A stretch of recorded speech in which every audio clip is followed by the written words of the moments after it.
বহরমপুরে ভোটের প্রচারে তৃণমূল সাংসদ অভিনেতা দীপক অধিকারী ওরফে দেব শনিবার বিকেলে বহরমপুর স্টেডিয়ামে নামে দেবের হেলিকপ্টার। সেখানে তৃণমূল প্রার্থী নারগোপাল মুখার্জি তাকে স্বাগত জানান। কাশিমবাজার লাল সড়ক মোড় থেকে শুরু হয় দেবের রোড শো। অভিনেতাকে দেখতে দুপুর থেকেই ভিড় জমান দেব ভক্তরা। 8 থেকে 80 সকলেই দেব দর্শনে ভিড় জমান।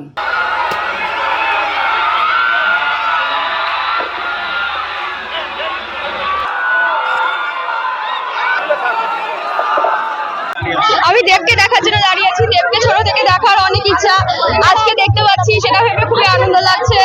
আর এর আগে একবার এসেছিল বহরমপুরে, কিন্তু দেখার সুযোগ হয়নি। আজকে দেখতে পাচ্ছি, সেটা ভেবে ভীষণ ভালো লাগছে। দেবকে দেখতে এসেছি, দেবকে দেখার একটা এক্সাইটমেন্ট। দেবকে দেখো, ভোটের কথা বলতে পারবো না, আমি দেবকে দেখতে এসেছি। এদিন দেবকে দেখতে মোড়ে মোড়ে ছিল মানুষের ভিড়। বহরমপুরের তৃণমূল প্রার্থী নারগোপাল মুখার্জিকে সাথে নিয়ে হুড খোলা গাড়িতে কাশিমবাজার লাল সড়ক থেকে শুরু হয় দেবের রোড শো।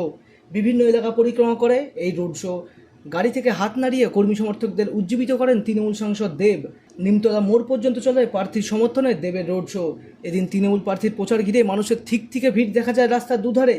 যিনি মহানায়ক, আজকে তিনি সবারই সঙ্গে এসছে। তিনি আজকে মমতা ব্যানার্জির কথা মতো আজকে বহরমপুরে আমি দাঁড়িয়েছি। আমাকে ভোট দেওয়ার জন্য তিনি আজকে বলছেন, সবাইকে আবেদন করছেন। আজকে দেবদার মুখের দিকে তাকিয়ে আমাকে একটা দয়া করে ভোট দেবেন, আমাকে কাজের সুযোগ দেবেন। আমি কথা দিচ্ছি, দেবদাকে আবার আপনাদের কাছে নিয়ে আসবো, শুধু একবার দয়া করে ভোট দেবেন। Bureau report, imagine community media.